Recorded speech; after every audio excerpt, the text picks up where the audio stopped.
Want to improve your 8-ball pool skills? Over the next couple of minutes, this video will give you all the information you need to boost your skill set and level up your game. Ready? Let's get going. The amount of power you use in your shots is almost as important as how accurately you aim them. This is especially true if the target ball is a long way from the pocket. The harder you hit a shot, the more likely it is that it will stay out. In many cases, a soft touch will give the ball a better chance of dropping into the hole. This is particularly vital information when trying to pot in those tricky middle pockets. Be careful not to use too little power though. You don't want to miss a straightforward shot because you hit it too gently. Don't hit and hope.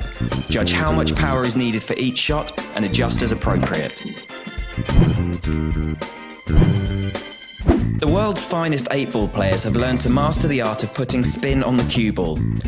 Clever use of spin can avoid those dreaded "oops, I sank the cue ball" moments, or better yet, get you in a good position for the next pot.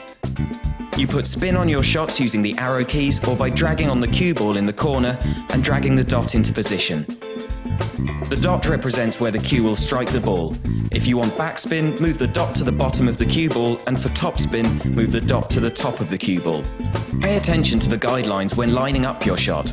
As well as showing where the object ball will go, it also gives you an indication of where the white will end up. Is it heading straight towards a pocket? Add some backspin to the cue ball and it should stop in its tracks. Need to get a better angle for your next shot? Think about adding side spin to the cue ball and forcing it into an easier position. The harder you hit your shot, the more spin will be added to the cue ball. But be careful, as too much power and spin can send it out of control and into a pocket. The pros don't just think about the shot that they're lining up, they're thinking 1, 2 or even 3 shots ahead. This means that they already know which ball they'd like to pot next, after the one they're about to pot. With that in mind, you can start to think about what kind of spin or how much power you need to put on your next shot.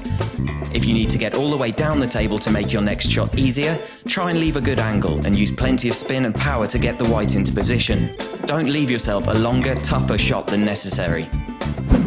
There are a few basic rules that all 8-ball players should know if they want to succeed. Make sure you're not making it harder for yourself.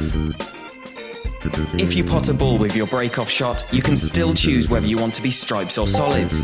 You might think, great, that's a solid already potted, but then realise that the stripes are in a much better position. The choice is still yours until the next ball is potted. If a ball doesn't hit the rail around the table, that shot is a foul. Lots of players make this mistake.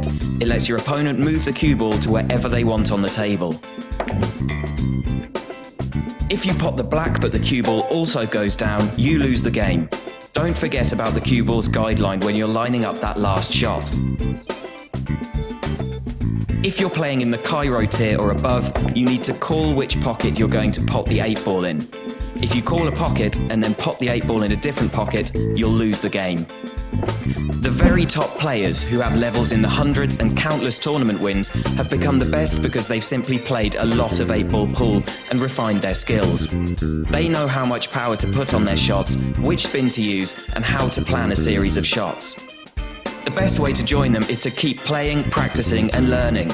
Remember, you can practice 8-ball pool offline on your mobile with the quickfire mode. That way you can be prepared before taking on the rest of the world. Good luck!